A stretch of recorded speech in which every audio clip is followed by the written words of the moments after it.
man. At least it ain't. What's that? At least it ain't plastic cups. You know what I mean? It might be. Somebody might do that, but. Bro, I seen, what was it? The Rock had tweeted out, like, one of his dinners, like, one day, or he had posted on Instagram, maybe. Like, he was like, oh, this is dinner. And it was, like, a paper plate. I was like, you got all that money, and you still eating on paper plates? That's why I can't ever have somebody come over here and judge me for any of my shit. I'm like, people with way more money be doing way more just, like, cheap shit than I do. So, miss me with all that. Yeah, it's not about, and that shit don't matter, bro. At the end of the day, you gonna do what you want to do. If you don't want to wash no dishes, you gonna use paper plate, bro. Facts. Simple as. What about the sea turtles? What about the sea turtles? You know how everything now is plastic in any way. So what about the sea turtle? That's what I was saying. Nah, facts. Look out for the sea turtles, man. What about with me? Yeah, y'all seen the clip of the turtle where it was like they put like a black shoe in front of the turtle and that shit was running into it head first, and then they put the white shoe and that shit just like walked around it? That shit funny. You seen this? Jeff, you seen it? Yeah. Yeah, and then Dr. Umar pop up. He was like, you don't find that suspicious? That's when I seen that, I was like, man, give me my straws back. Y'all got me out here protecting these racist-ass sea creatures. How's Dr. Umar doing, bro? I ain't seen him in a minute. What's he up to? I don't know. I texted yesterday and answered. How the fuck am I supposed to know? No.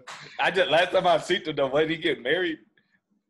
Yeah, he got like 2 wives or something. Yeah, with 2 wives. That's what I was saying. Dr. Umar got 2 wives? Yeah. He Lou Willin. That's crazy. I did not know that. Big pimping. Spending cheap. The Prince of Pan-Africanism. 2 wives. I like it. Okay. What you got to do, man? He inspired, huh, AB? Nah, chill out.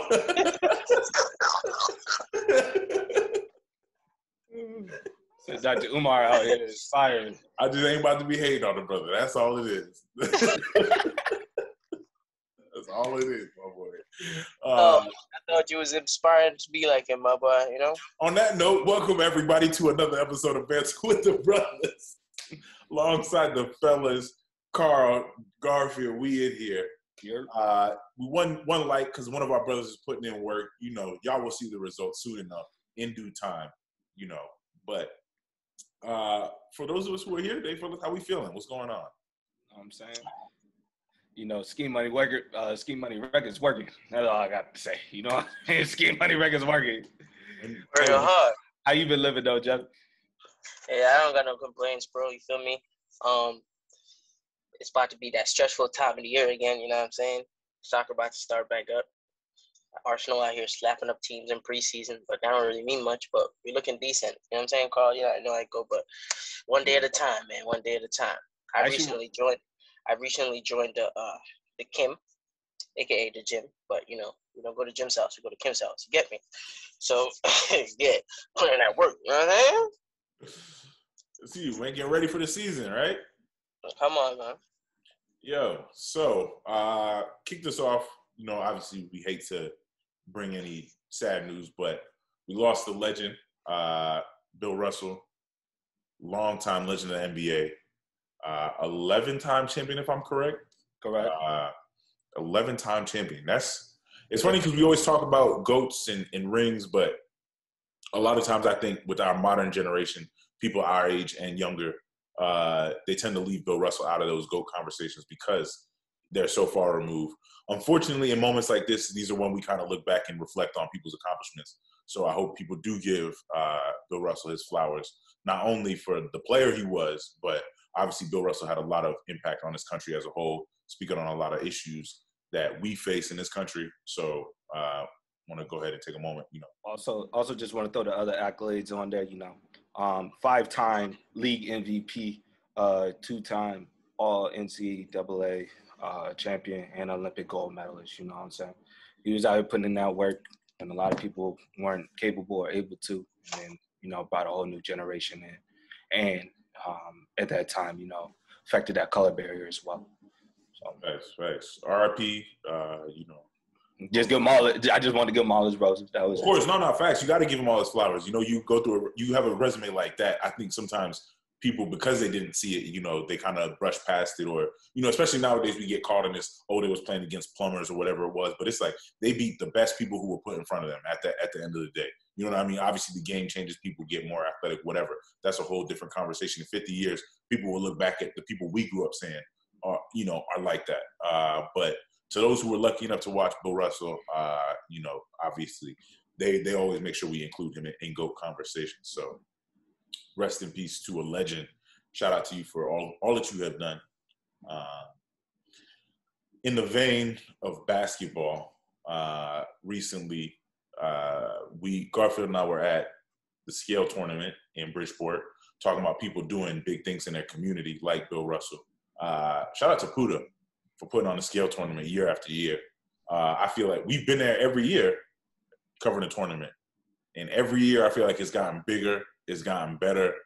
The hype around it, the energy has continued to grow. I feel like, not being from CT, just speaking on, as somebody who lived in CT for a long time and has gotten to know the different communities in CT, I think the Scale tournament is one of the dopest things anybody does in any sport, any type of event, whatever it is. Just to be able to bring all them people from all those places together under one roof, and it be that amount of just love and good energy, that's major. So shout out to him. Jeffy, how was it for you? It was good. Always enjoy going to the Scales tournament. But I tell you one thing, it was hotter than a slave ship in that motherfucker. Boy, listen. I don't complain about heat and being hot. Typically, people in my crib will tell you I'm the only one in here without an AC and shit. I don't really like, you know what I'm saying? But I ain't never been that hot in a while, bro. Say it was hot. Bro, Carl, it was so hot. When you walked outside, it was cooler. The regular air felt like air conditioning. Nah, that's a fact. You were like, nah, something ain't right. That gym gotta be the devil's playground. Okay, so I'm staying outside. That shit was so. The court was slippery too. Like, bro, it was so hot. The court was sweating. Actually, though, like one of them situations. I was like, dang, basketball just getting great too. I take a break. Well, the vibes was outside, and after a while, went back inside and continued the tournament. But all in all, I enjoyed it. I would tell you one thing: the lady with the icy outside, she was saving lives, man. What? I went out there to get one. My little sister gave me some cash. She had to buy 3 of them. So I was bringing one back for her and my brother. And somebody, when I was walking there, offered me $5 for one of them. I was thinking about it, but I was like, nah, it's too hot for all of that. Get your lazy ass up and go get it yourself outside. Bro, not even 2 minutes later, the whole stand's at them joints. So I know, mommy outside done made a lot of money. I know that. Shout out to one them, stand turned into about 3 of them out there, and they all was booming. Yeah, and they had the fish fry to see it. Across the it was good to see. It's good to see, especially like coming out of the last 2 years, everybody being locked inside.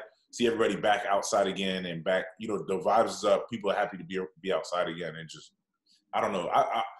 I feel bad if you weren't there. That's all I can say. If you wasn't there this year, make sure you at the Scale tournament next year, because I don't know. It's just good basketball. It's good vibes. It's good people all around. Everybody's out there just enjoying themselves. So. Yeah, I would say this about being outside. I don't mean to switch the topic all drastically and whatnot, but what's this monkeypox bullshit that's going on? I almost forgot about this. You know what I mean? I know this wasn't on the agenda today. I just popped in my head. I had to ask the question. There's some monkey business going on outside, and I don't feel like I need to be out there. I was literally just sent something that said, quarantine might be a good thing because nobody cares about being sick. They just care about being ugly. So if the monkeypox really a thing, and everybody gonna catch it like chicken pox or some shit, cause that shit look horrible, bro. Yo, let's all hope we don't gotta deal with that though. It's funny though because when it came to COVID and everything shutting down, it felt like everybody was so hesitant, nah, I want to go, everybody's like, I'm trying to be outside. Nobody was trying to be inside. But now monkeypox come around and they're like, yeah, this shit gonna make you ugly. Everyone's like, you know what? To the crib we go. That's, if you need me, I'm gonna be in the crib. it's just funny. Like, I'm like, hey, listen, I get it, because I ain't trying to catch this monkeypox shit either. So, I'm lost though. So what's the monkeypox shit? You know me, but I don't be outside like that. So I'm just trying to understand what's going on. Well, you better not be outside, because I heard it running rampant in Atlanta. That's what I'm saying. That's why I'm be outside, man. Atlanta be wild. But yeah, so basically it's some type of like virus, you know, but it gives you like these circle of bumps on your face that look kind of nuts. It looks crazy, and it's like all over your face until you feel better. You know how chicken pox was all over your body. Yeah. Thank God I never had that. But I just need to know what to be on the lookout for when I'm out in these streets. Yeah, it comes mostly through like close contact. So you see somebody with some funky looking acne, back up. Yeah, exactly. So that's just that. But yeah, you know, stay safe out here in these streets. That's really all I can say. I don't have that was a quick PSA for y'all. I didn't want to, you know what I'm saying? I appreciate it. Let me know. Yeah, you know. Oh wait, before I was gonna go off of the scale tournament, but before we do, I want to shout out Waterbury for winning the tournament, coming through. Waterbury, I feel like of all Connecticut, you didn't put Waterbury on you didn't say it in the titles, man, when you was introducing everybody. Listen, we gonna put it in the description of this episode, because the way dude from Waterbury was pressing about our video intro in them comments, like, oh yeah, y'all definitely didn't want us to win. Listen, my boy, I'm gonna say this to you directly. All right, I'm talking to you and you alone.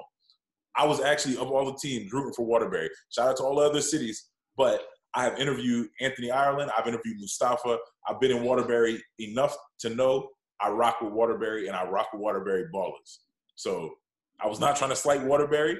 It was all love. I said in the intro, I was like, man, I know I'm forgetting somebody. And it just so happened, obviously, the team that ended up winning the whole tournament. But shout out to Anthony Ireland, Scale, the first ever Lauren Fields Smith MVP, correct? That's first ever. He's the first one. Shout out to Puda again, making sure Lauren's name is being put out there, making sure people don't forget, obviously. And yeah, it was dope to see, one, that Puda is doing that. Two, Anthony was out there dropping folks left and right with them crossovers. He got buddy Quite from literally. Obviously, the court was wet. That M13 was wild, though. Which one? The M13. Oh, yeah. The M13 was crazy. Yeah, the dude whose head, like, he made dude, like, the back of his head hit the hardwood, fam. Like, that. Oh, yeah. For that.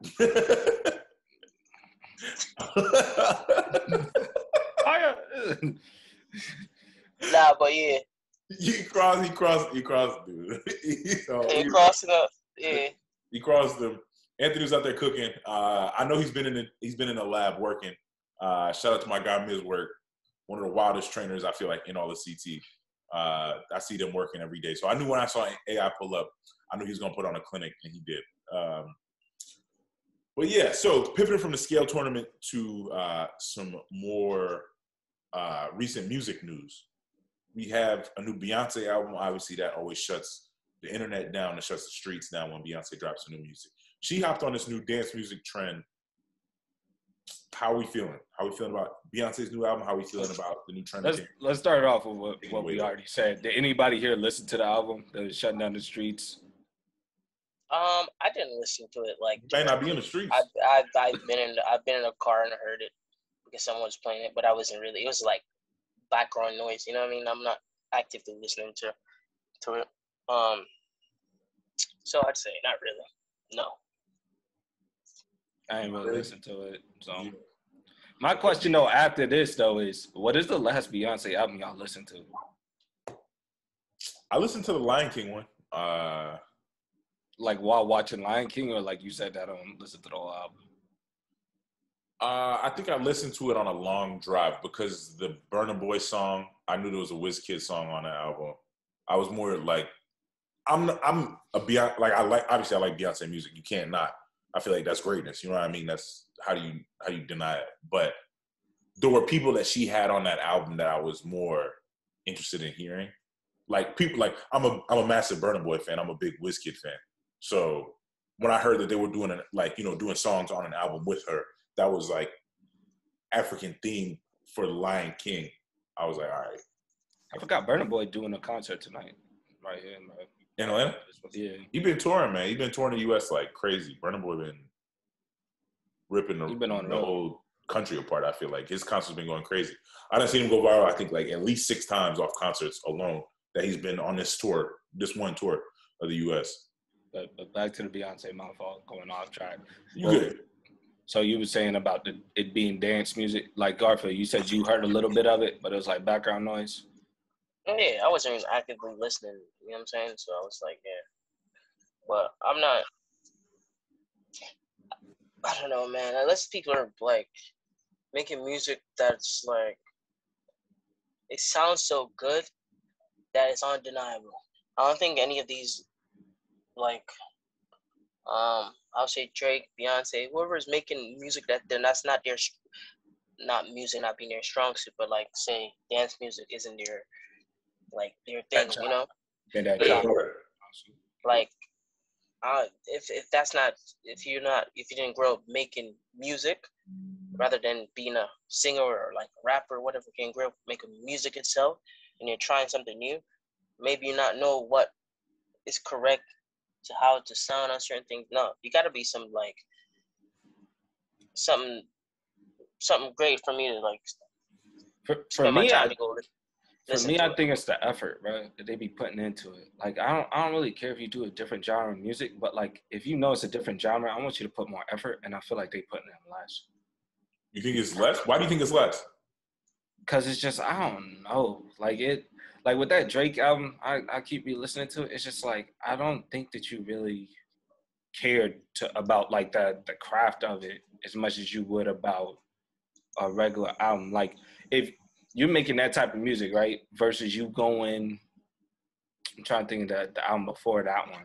But like, you got the what you call it, the Wants and Needs with Lil Baby, and then you got the Lemon Pepper with Ross. That's effort. He was putting in effort. You know what I'm saying? He's not doing that on Honestly Nevermind. He got 21 at the end, you know, but that, I feel like that's just like you having someone, you know, just writing the answers for you on the last couple questions, you know? So for me, it'd be like the effort, yeah. I hear you. I mean, I haven't listened to Beyonce's album yet. I've heard, obviously, I know like Break My Soul was the one single, and everyone was kind of like, they wasn't really feeling it. I've seen a lot of people kind of change their tune on that since the album dropped, because they're kind of like, all right, you know, I guess it fits better. Apparently, with the order of songs that she has, it fits better in an album. But I feel like I understand why music is heading in this direction. I feel like for so long we've been stuck on a single sound, and people have been saying for a long time, like, how many conversations have we even had where we're like, the sound is saturated and it's overly saturated?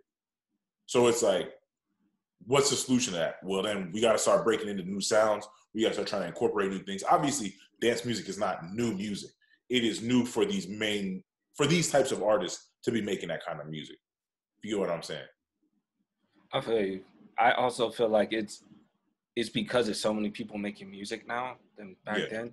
Like, you can go on a computer right now, you know, someone can make a song, you know? Yeah. So I feel like that's also what's saturating it. Because I think we had this before, like this debate, and I was just like, it's more of so many people now making music that you have to make more music to compete with those people and stuff like that. But I wouldn't even say that this is like it is a ground pushing moment, but I feel like it's moving towards that sound because of like financial versus like you want to make that music. You feel me? Versus like some type of natural order of things. Like, yeah, I understand what you're saying, Carl. Because like it's like such a big jump for Beyonce to go from this to over there. You got Drake doing it. It's like, okay, but like you ain't even try and mess around with the sound. Like when he did the song with Bad Bunny, it's like, okay, like I'm cool with you. I wouldn't want an album of that, and then you do the same thing. You know what I mean? Fair enough. Hold on one sec. We're gonna let some friends of the podcast hop in here, and then we will be right back. We're gonna pick this up right after you hear a little word from some of the friends of the show. Man, it's K-Dose, man. You're now tuned in with the Banter Brothers, man. Let's get it.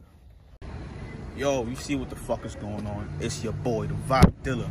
Guan, go two, go square, whatever you want to call me. Just know we tapped in. Banter with the brothers. These my brothers. There's nothing but banter. we're back. Want to pick it back up, waste no time, and get back into it, Carl. So you're saying it's natural order.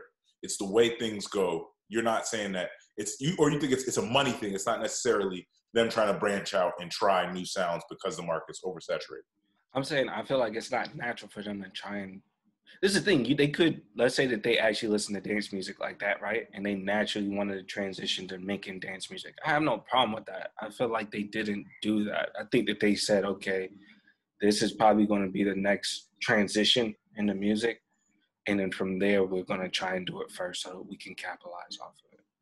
Like, everyone's making the jokes like, yo, this is going to be played at Sephora. No, it's probably going to get played at Sephora. You know what I'm saying? They're going to collect the check from that. Like, I don't think that, I don't know. I get what you're saying, but at the same time, the biggest genre of music still is hip-hop music. And hip-hop and R&B is still the biggest genre. That's why when all these— What do you mean by biggest? You mean like by like categories that you can jump through, or are you saying like most money coming in? Most money coming in. That's why I feel like when all these pop stars have a hot record, what do? They go and find somebody to hop on a record, like Dua Lipa hopping in and finding DaBaby to hop on a song. That's because he's the hottest. At the time, he was one of the hottest artists in the largest genre. Worldwide, I feel like right now, hip-hop gets played. You know, like, you have Italian drill. Like, Italian drill is a thing now. You know what I mean? That comes from hip-hop. That comes off the strength of hip-hop music being so powerful. Talking about they got Italian drill. That's crazy to say. That's wild. You know them niggas racist. I'm about to say, but I see someone like in the video eating pasta talking about, I'm gonna take your noodle off while I eat the noodle. They lining them up, spaghetti and all. Yeah. Like, that's literally the first thing I picture, man. But it slicing into pizza. Like, bro, like, yeah, so it's like, I mean, I don't know. I guess I'll throw this question out to you then, Jevy. Do you think then financially it makes sense for these artists to pivot from what is currently the biggest genre? Or do you think they're trying to explore a new, like, what is it? Is they trying to explore a new bag? Is it a pivot? What's going on? All right, so I think it's a pivot to get more money, right? But at the end of the day, as far as dance music is concerned, it's, if I'm not mistaken, I think it was created in DC or something. You know, like in the disco, like in DC.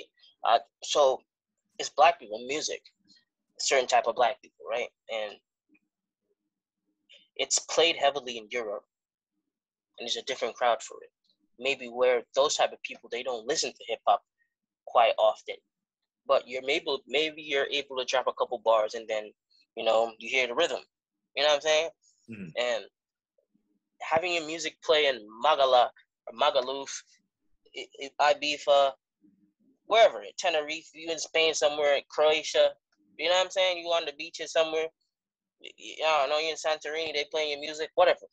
Mm-hmm. All you know is, typically, these are the places that's not playing, certain nightclubs are not playing your music all night. They're playing their European-based music or their dance music, or maybe they're playing something else. But you're going to hit different markets that you don't really hit with the hip-hop music, even though the hip-hop is such a broad spread and it gets so many places. My only issue is I just want people to do it to a great level, so I can't even deny the shit that is good. Like, even if I don't like dance music, I'm like, nah, there's some fire right here. Like, I can't. You know what I'm saying? Like, yeah. You know what tree this, I feel like this go off of, though, too? I think it come from Kanye. I think Kanye making that move, going into the fashion, and then everyone's seeing, okay, you go overseas with it now. I think that's what they trying to do, is tap into, like, that market. Me personally, you know. I hear you. I just feel like hip-hop has been in that market, though. Like, obviously not to a certain extent. Like Jeffy's saying, like, you want to go to Ibiza, you want to go to whatever, different parts of Croatia or whatever, and they're not playing hip-hop. Yeah, that's true. They're going to be playing that, like, electro dance type of music, that type of music they're making now. I just feel like I've heard a lot of artists talk about how when they were first kind of bubbling, the first thing they did was their managers will book small tours out in Europe. And, like, even Atlanta kind of touched on it. Like, the show kind of played on that. Yeah. Where it was like, you've got you got an obscure fan base in, like, whatever part of Europe. And you go over there, you touring, they're treating you like some rock star. You capturing all this content. Like, I've seen so many artists capture this content, post it on social media. Now they come back to America, and it's like, hold up, am I missing something? Because why are dudes in, you know, the middle of Uzbekistan rocking like with little whoever it is, you know? But this kind of like where I'm looking at the timeline, right? So you got what, Jay-Z and Kanye, niggas in Paris. That was what, like 2011, 2012? Yeah. Like then the first artist I've seen do that was like The Weeknd, because he had like a big influence in, I want to say China. It might be wrong, it might be Japan. But then he came back and I was like, hold up, wait. I was like, artists are actually going more out than like starting out, you know, overseas and stuff like that. That's why I'm kind of giving it to Ye. You know what I'm saying? I think that because now you got, before you know the indictment, Thug was out there, you know, in the YSL, you know, fashion and everything like that. So like, I really feel like Kanye kind of made that way to, okay, like you can do it, because it doesn't even have to be music at that point. You know, it's your whole brand itself. So that's what I'm thinking, because like Beyonce, she did the Lion King soundtrack. Yeah. Africa, you know what I'm saying? I'm not saying that Beyonce was never, you know, big in Africa. Beyonce definitely go there. Of course, yeah. And shut it down. But I think that it's more going towards different, you know, fan bases. I also believe you touched on people going outside of their market and having this good following. I think people outside of wherever an artist is from, or like that market, right? It might be something you said or how you sound, you know, like I could relate to this personally. Like when someone have some type of like they say this about Rick Ross, like who got a great voice, you know, AB for example, right? You have a great voice, but when you hear somebody on a track, you're like, wow, that sounds amazing, right? It's just like sonically pleasing. Some people find other people sonically pleasing, and you might not even think like, oh, I don't know, who's an artist that's up and coming right now that nobody really knows about. But you saying like if you had like 21 on like a Dua Lipa track, you know, kind of like with the baby, it's two different sounds, but it works out on the track, or are you saying like a completely like? I'm just saying like in general, like when I first heard about like UK drill, right, or grime music, what attracted me to the music at first was like the speed of what the chick was rapping at. Like I'm like, oh, this is crazy. This sounds like it sounds aesthetically pleasing. Like it just sounds like it sounds good. Yeah. I mean, I know what angle she's coming from, but this sounds good. But then the music itself is doing something else. So maybe it's because of the newness of something. That's why someone could, I don't know, be a regular hip hop artist and have this great following in the middle of Croatia because they're used to hearing a certain sound, but they hear something they can relate to, but it sounds different. And it's like, it's pleasing to hear. I don't know if that makes sense. I get what you're saying, yeah. Yeah. I think with, to talk about aesthetically pleasing and like the sound, I think with this shift into dance music, I feel like singers will have a better transition into this than rappers will. I agree. Because, like, for example, like before the show, we were talking about the Georgia Smith and Predator record. What's the name of the song? I don't know how I'm forgetting this. But I got it on one of my playlists too. I don't know why I'm forgetting. Yeah, I don't know why I'm blinking right now. I love this song. It's a good song, but it's like her voice is pleasing to hear over that kind of beat. And she has other songs that is like that, you know? So, for example, Beyonce doing this, like, people, like, the initial feedback that I've been hearing from her album is like, yeah, you know, it's better than what Drake did with Honestly Nevermind. But it's like, is that because like, their voices just happen to sound better over that speed of beat, or what? I don't know what it may be. I don't know. What are y'all's thoughts? Yeah, I think, you know, Georgia Smith is a good example to use. Even some of those European singers, right? Like, they grew up on that type of music anyway because of the environment they're from, right? Yeah. But a melody from a singer is always going to sound better on a dance track than a 16 from a rapper. It's always going to sound better, unless the rapper's rapping at a different tempo, which a lot of American rappers find it difficult to do because they're not used to rapping double time. You know, it's like if it's like 40 something BPM or whatever, some European rappers are going double time. You know, so it sounds a little better with the whatever. But You see, once people are, even if they brought it like in between double time, like, you know, that might even sound a little better. But a singer's always gonna sound better because you don't always gotta sing the whole time, you know? Yeah. To carry a vocal or, you know what I'm saying? You I'm not a couldn't, technical, technically I'm not a musician or anything, so my wording might be different, you know what I'm saying? But like, You're missing you that understand technical where guy I'm coming tonight because he's in the studio, but. But you understand that it's as I said, bro, if they were like really amazing, like the "You Don't Break My Soul," that's how it goes, right? Yeah. Like that song is catchy, right? Mm-hmm. But I have a picture of what I see happening when that song comes on. I don't, it's not my environment I'm gonna be in, honestly. You know what I'm saying? So it's good to hear, but like I don't think I'll be out partying to it. Maybe it's a song I might run to, honestly. And if you make it onto my workout playlist, your song's fire. Hey, who didn't make first? Who didn't make the playlist? Every Spotify running playlist. Who didn't make the playlist? Who didn't? Yeah, It's gonna be a long conversation. Name one person though, Chef. Who didn't make the playlist? NBA YoungBoy. Damn. Y'all just keep calling people out. They gonna find me, bro. Yo, sidebar. Hold up. Sidebar. I was talking to somebody about this at work, and all these celebrities got all these alcohol brands, right? You know, like they got the tequilas and all this other stuff. I'm gonna ask y'all the same question I asked somebody because I have a specific answer in mind, but I'm gonna hear y'all's. If NBA YoungBoy made a celebrity alcohol, what would that shit taste like? Newports. Hennessy, Newports. There we go. H&M. It's like some Newports and Hennessy. Newports and Hennessy, right? I said H&M. This nigga crazy, H&M. bro. There we go. NBA. You're welcome. You're welcome, bro. Hey, no, I'm gonna tell you what song I do like from them, though. I might put on my playlist now that I called them out. That Nevada song. Yeah, I like that song. When we was in Miami, that's all we was listening to.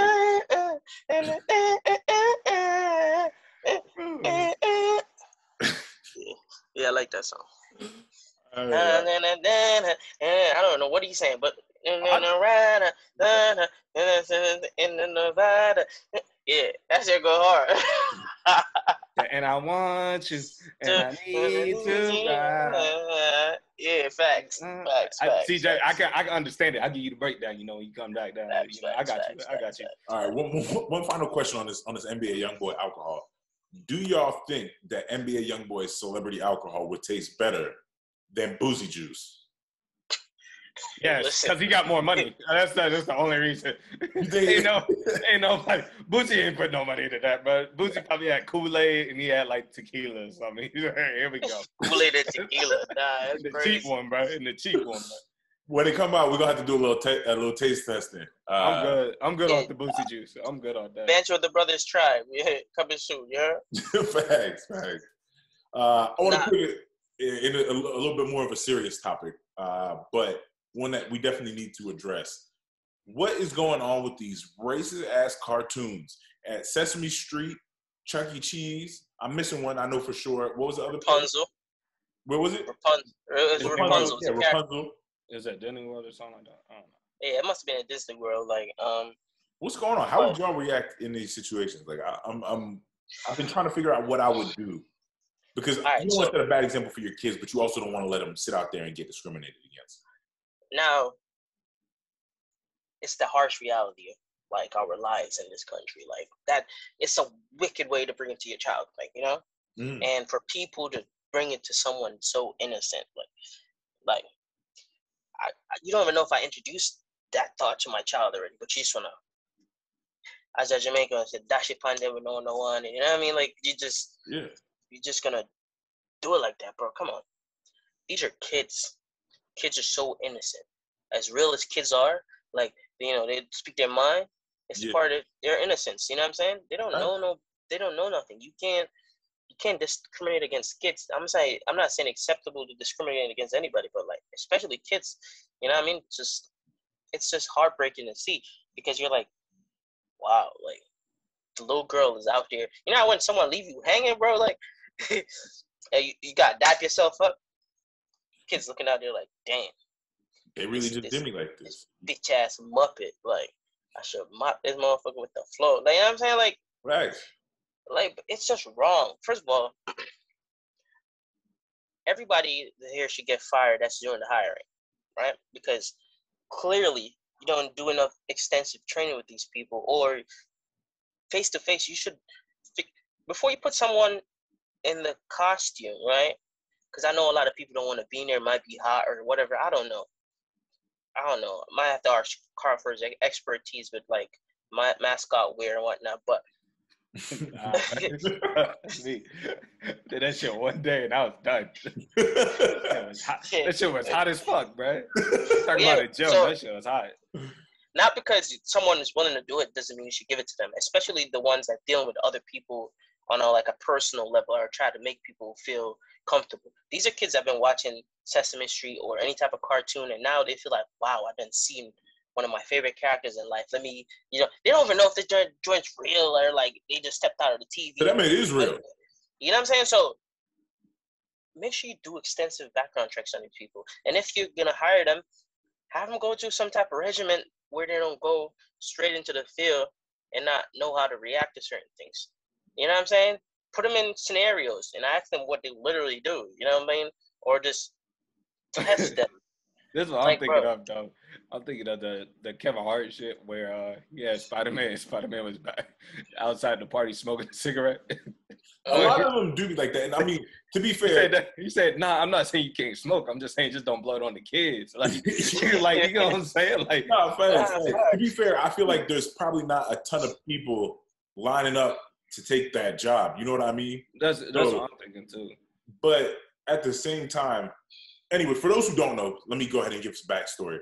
We have seen a lot of these things go viral where Black children are in, be it Sesame Place or Chuck E. Cheese or different places where these mascots are, and they're getting ignored for white children, which is like, I've been trying to think of what I would do in these situations. And I'm like, my first intuition, we were talking about this pre-show, and I was like, how much do y'all think the bail is for beating the shit out of the rat at Chuck E. Cheese?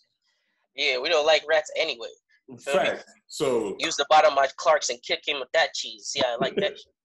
So it's like, because you're not about to just play my child like they're less than anybody. You know what I mean? Kudos to these parents for not taking it to a violent place. Y'all are better than I am at this current moment in my life, because I know for damn sure I would have.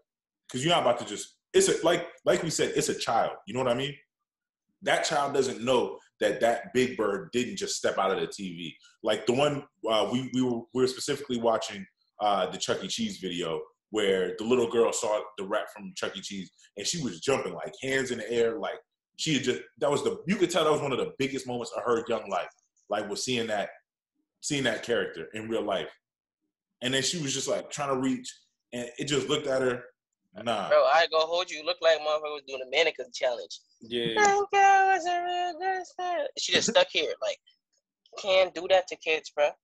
Can't do that to kids. Is like, how do you have so much hate in your heart for a child? Like, you know what I mean? Like, for me though, one thing I would do though, before beating the mascot ass is, you know what I'm saying, at least trying to, go over there with my kid without the phone on too. And just be like, yo, we just paid all this bread to get here. You gonna shake my kid hand? You feel me? Him with one of them Bernie Mac thing. You know what I'm saying? Yeah, you gotta come here. You know what I'm saying? Like, nah, real talk. Because I feel like that's another thing though. It's like, with the little videos and stuff, I don't know how long they've been waiting there, stuff like that. Like, did you approach the mascot? Maybe the mascot. Clearly, the mascot saw him. You know what I'm saying? On some of these, like the one like with the marathon, that was just wild. Clearly we got you in 4K here, but like the one in Disneyland, like Rapunzel, we're gonna have to have a little discussion over here real quick. Rapunzel turned around. The kid just ran to Rapunzel. Rapunzel turned around, bro. Pick your hair up real quick. We're gonna have a little discussion. You know what I'm saying? Now the Mickey Mouse, not the Mickey Mouse, the Chuck E. Cheese. That one, how much you think they paying them at Chuck E. Cheese to put that mascot costume on? I can't really get too mad. No, like at the same time, you're gonna get a little, you're gonna get a little tap. Just Nah, bro. See, like, I don't mind that he shook the other kids' hands first, right? Because they look like they were in line coming down that way. Then you see the one kid you looked and he said, "Nah, I'm out of here." I turned around. I'm like, "Wow, dude! Like you literally looked at the top." So there's no excuse. You feel me? No, I'm on the same page there. What I'm saying is just the different ways I address it by, the amount of money that I put into this establishment. You know what I'm saying? If I'm in Disney World, Disney, you know how expensive Disney tickets are? Everybody gonna shake my kid's hand. I don't care if you're the person pressing the button. Hey, here's my kid right here. Before you press that button, shake their hand. You know what I mean? Before we get on this ride, we appreciate your service. You know what I'm saying? Hey, I'm gonna lie to my kid and be like, yo, we go way back. We built this ride pretty much. Then throw them on there. But if I'm paying for Disney World, everybody better dap my kid up. Yo, a Disney ticket is damn near $100 for a day. Probably more than that, no cap. Yeah, you gotta think about the food and all that stuff, and then the parking. You shake my kids. This better be the best thing in your life. It depends how far you traveling from. And my thing is this, bro. And I'll say it over and over again. Anything that comes on to customer service, bro. If you're gonna go apply for a job and you feel like you can't deal with people all day, don't apply for a customer service job, bro. No, go apply to something else. And when you apply for a job, nobody force you to do it. It's because you want to do it. You don't have to work. Nobody has to do nothing they don't want to do. So my advice to people like that, if you don't want to deal with people, go sell your ass, man. You feel me? If you don't want a real job, go do something else. You feel me? Like, if you signed up to do a job and this is your role you're supposed to do it properly. As soon as you take that costume off, you can be like, you know what, fuck these niggas until tomorrow. You know what I'm saying? Like, if that's how you feel, that's how you feel. Until you can put yourself in something else you feel more comfortable with. Just don't go to work complaining every day. Because who signed you up for work? Nobody. And y'all are out here y'all actually, not only are you, like, doing your job terribly, you are, like, actually treating these kids. You're without knowing, you making these kids feel like I'm less than these other kids because all these other kids got love and I didn't get love. They're not going to think about it in that moment, but when you get older, you remember the moments. We all remember the moments when you sit back and you sit back on something and you be like, oh, actually, maybe that wasn't just like some weird moment. You know what I mean? Maybe that was actually it was what I thought it was. Yeah, and a black child at that is not gonna think automatically you're being racist. Like, they're not gonna think that. They're just be like, oh, you mean or something, like. Exactly. And that's because we don't teach we're not taught as an early age, like, yo, everybody is racist, but I know from the opposite side. I may not know personally, but I'm damn near sure of it. They have to be teaching them, like, yo, you don't like that, you don't like that, you don't like that because they're black or whatever, right? Yeah. We're never taught that. Like, we're always. My experience is like different, but you understand what I'm saying? I was about to say, like, being from the South, I feel like it is a different experience. Cause that's what I'm saying. Like, my experience is it's different. Like, it's different, but I wasn't. You know what I'm saying? I wasn't taught nothing like that. So I guess I'm not the best person to speak on that stuff. But like, I feel like we don't push hate in general. You feel me? So we might be aware of certain things, but we don't push hate at black people. But like, other people do it. I think people just need to open up and look within themselves and be like, I gotta do better as a human. Because at the end of the day, bro, if that's your job, and your job is to serve and perform a duty that whole day, no matter if it's whatever. On your break, you gotta do nothing. You feel me? You don't gotta be nothing on your break. You could take the mask off, do whatever you want because you're on your break. When you're not working, you don't gotta be, I don't know, Elmo, whoever the fuck. You know what I'm saying? Facts. You don't have to be that person. So if you don't like it when you're thinking about it, but when you're at work, you have to perform your duty. That's what you're there to do. You know what I mean? No matter what your job is, just do that shit properly. Stop being so hateful, fucking assholes. Yeah, you are actually ruining the next generation of kids who have done absolutely nothing to you. So, I mean, hey, I hope the people who are suing these establishments, I hope they get every single dollar they are deserved. And then some. Add a tax on top of it just because it's 2022 and they still had to go through this shit. So if y'all want to keep playing these stupid ass games, you keep winning stupid ass prizes. And that's just how And I was just thinking about this. Like, y'all probably don't listen to the rapper, this guy named O Jeezy. But he had an issue, I want to say like 2-3 years ago in Disney World. Now I'm thinking back about it. He didn't win his case, but like at the same time he was refunded for his, stay. But I feel like it's been going on for a while, though. You know, I feel like now just with the camera, a lot of this stuff is getting exposed. I'm glad it's as well, which is good. Hopefully that will change something. But you know how we all know how the game goes. Maybe it'll change for a month, a week, if that, and then as soon as the cameras and the attention dies down, they go right back to the same old bullshit. But let's hope this is a difference and an exception. But I mean, yeah, man. What can we do? To pivot into some sports news, the city of Atlanta has graciously gifted the city of Tampa one of their own. I mean, he's not one of your own, but he's one of your own. Julio Jones is coming to Tampa Bay Buccaneers. I'm hyped. We got Julio. I just want to state that he came from the Titans. Now, it wasn't the Falcons that did that. Y'all let him go, and the Atlanta Falcons still technically pay him part of his salary because of the contract. The way that contract is set up. So they pay this man to not play for them. The Falcons is trash. Let's keep it on it. The Falcons is trash. I need a job that pays me to not show up. So wherever that is. They have those? They have those? Shit. Julio is out here collecting these bands, but I mean, we're going into the fall. It's a good time of year. Not only football, the other football, European football is coming back. Yes, sir. Jevy had alluded to it earlier with Arsenal looking good in preseason. I saw the Liverpool game yesterday. Not gonna lie, they look solid. Yeah, Liverpool. Yeah. We're gonna give people their flowers. Listen, our community shit was yesterday, and they won, whatnot. I don't know how our AB introduced the topic and try to slide off the Liverpool topic real quick. We're gonna talk a little bit of shit first. You know what I'm saying? Because it's only right. We played AB in preseason down there in Florida. That's what made it work. Played down there in Florida. Hey, listen. Slap them. Hey, listen, man. No biscuit. Listen, man. They got that Popeye biscuit. No biscuit. Hey, a 4-piece. You heard? Slap them up. Crazy. Things you love to see, because you really don't though. That's the crazy part. Shout out to. Let me also just say shout out to Tottenham to for being trash. Sorry, JJ. Facts. I just had to. Let me wonder for a second. I just had to sniper. One of my parlays. Okay. All right. I thought you was gonna actually give him a shout out. I'm about to say, come on, we don't do that over here. Nah, they was trash. we like that. I like that. That was different. But 4-0, slapped them up.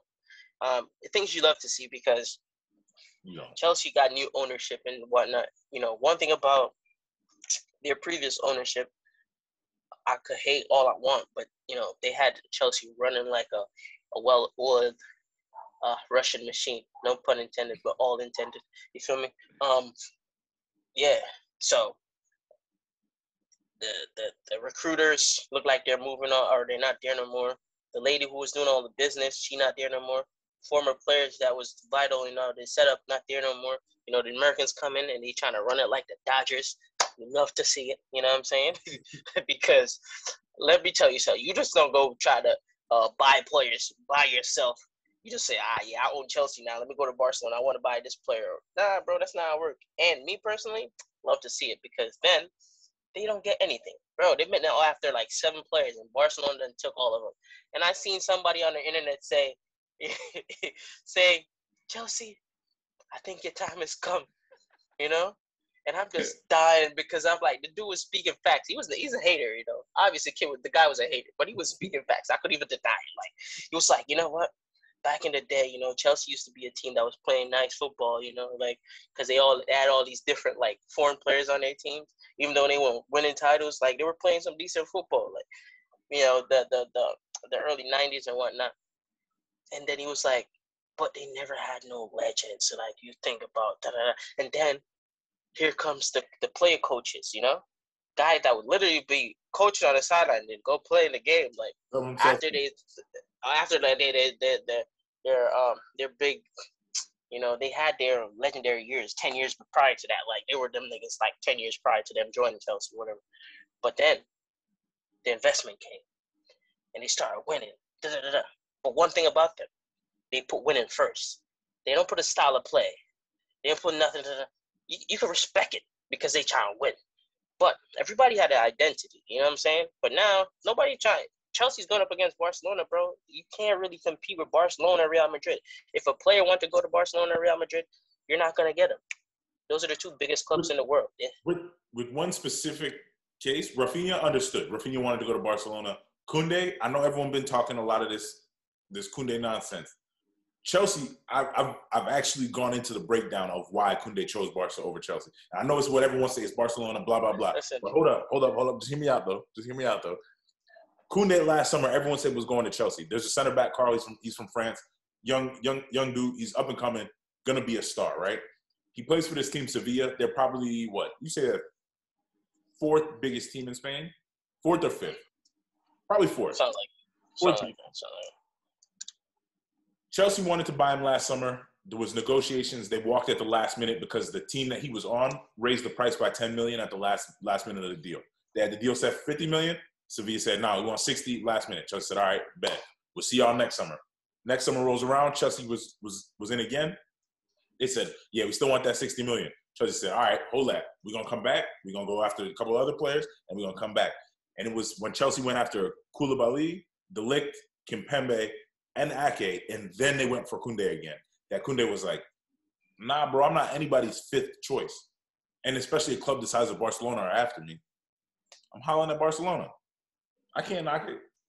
Listen, at the end of the day, Carl, say Chelsea's a team that don't have a set offense or be like, this is the way they play. Mm-hmm. They play to win, and they don't have a style of play. You feel me? So the coach could change every year, but they're going to add new players, and some players may not fit the system. That comes into account too. At the end of the day, Carl, we love to see them losing, and that's what I hope to see happen. But with that being said, we do kick off the Premier League season on Friday, Carl, away to Crystal Palace. Well, what's the season looking like right now, though? Like, how many games we predicted to win? Are we destined for that top four spot? What it looking like? I think anything less than top four is I'm just gonna say as a rival fan, anything less than top four for y'all should be considered a failure. But I think that's also y'all's new standard. I'm just saying. Oh, he being disrespectful, John. But hold on, I'll be right back. All right. Yeah, do your thing. All right, so let's get one thing straight, okay? Mm-hmm. That is not our standard, okay? Let's get that straight off, Rick. You feel me? I know I'm not in my colors today. Funny enough, I'm the right color of London. Bro, I'll change my jersey right now. Don't play with me. But the That's not disrespecting like that. You feel me? You're joking. No, listen. Okay. Because I don't play like that in Chelsea. But when was the last time y'all was in the Champions League? Drew still y'all's last score in the Champions League. When was the last time Drew was on Arsenal? The last season we were in the Champions League was 2016-17 season. When Ozil scored that crazy goal. Yeah. But your last goal scorer in the Champions League is Olivier Giroud. I don't know. I know that for a fact. That's why I'm Well, that's funny. That's funny that you know that. You went to go play for Jan. Yeah, that's funny. Well, yeah, it's I hope y'all get relegated. I'm being honest. I know it won't happen, but I just hope Chelsea get relegated. Bro, I hate Chelsea. Listen, you know what the funny thing is? I have so many Chelsea friends. It's a weird thing, but I think I hope y'all, this don't go the way y'all think it's gonna go. I really hope so, because I think funny jokes aside though, I think the biggest difference right now with Chelsea new ownership, it's this guy's not a football fan, bro. You feel me? Yeah. Abramovich was. So he's there watching the game nah, bro, I gotta tell Shirley, y'all wasted money over here. This dude stink. I know I paid. Yeah, you know what I mean? I have 50, I done paid 40 mil for dude, but he not doing nothing. Bro, my thing is, y'all had the ability to spend so much money and not care.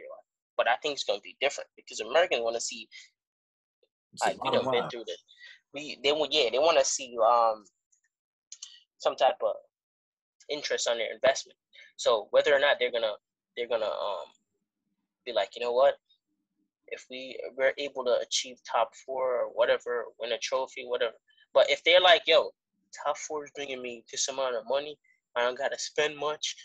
Yo, you know how Americans get, bro. But one good thing I would say about your new ownership, they've won in other sports. Yeah. You know what I'm saying?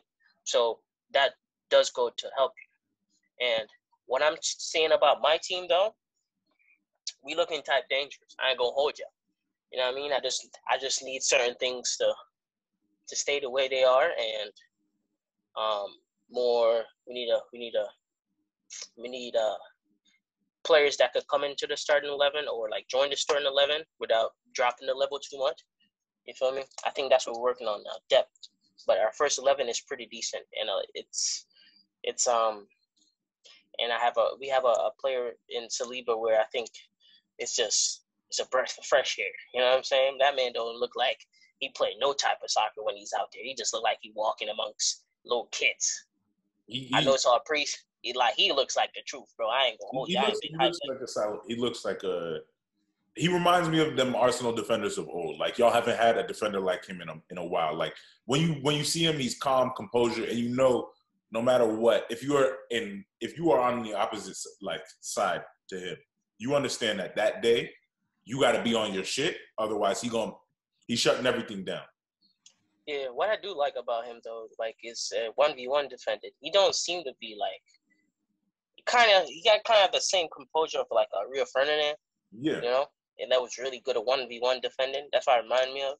I was gonna say Virgil van Dijk, but I'm like, not really. But you know what I'm saying? But Virgil's still cut from a similar cloth. Yeah, those are them type of Rolls Royce type of players. Even John Terry's like that, even though he's racist. I mean, you are not. He said something like that. He said something like that. He played for Chelsea. Yo, by the way, I was supposed to go. Me and Schiller supposed to go to Europe in November. Gonna go to see a Chelsea game. Carl, what you saying? You outside?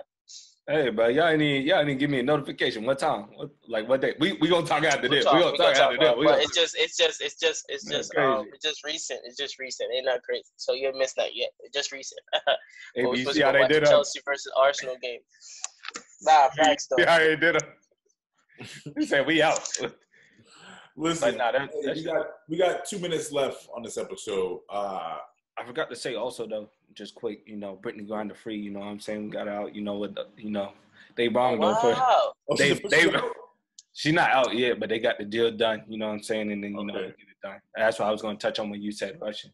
But she. Yeah, so their former owners like were in cahoots with Putin, so that's why. But that's some politics. So you go ahead, AB. You go ahead, AB. Go ahead, AB. With your racing team. I was just gonna say, thank you for rocking with us this long. If you've been with us this whole episode, obviously we will see another season where Arsenal feel like they will finish above Chelsea. Something like that. Have the jokes week in, week out, but at the end of the season, we see where the table consistently has been lying. So, I mean, you don't gotta hate the player, hate the game. I don't make the rules. We just abide by them, and we just see consistently London has been blue. I don't know. I can't hate on it. Wait, the nigga try to close out the show like this? That's so disrespectful. That's so disrespectful. Bro, these niggas just planned a whole Euro trip and just was like, yeah, all right, bet. AB, we'll see y'all when we get back. Nah, fuck all that, nigga. That was disrespectful too, though. That was disrespectful too. Fuck all of that. I'm just out here being a rep, man. What's the day? Nah, we ain't really planned it, but we're supposed to. You know what I'm saying? So I was just telling y'all. But I just told y'all on camera. But it's all good. It's all good. It's all love. Listen, as always, this has been another episode of Banter with the Brothers. Until next time, we'll see y'all. London's red.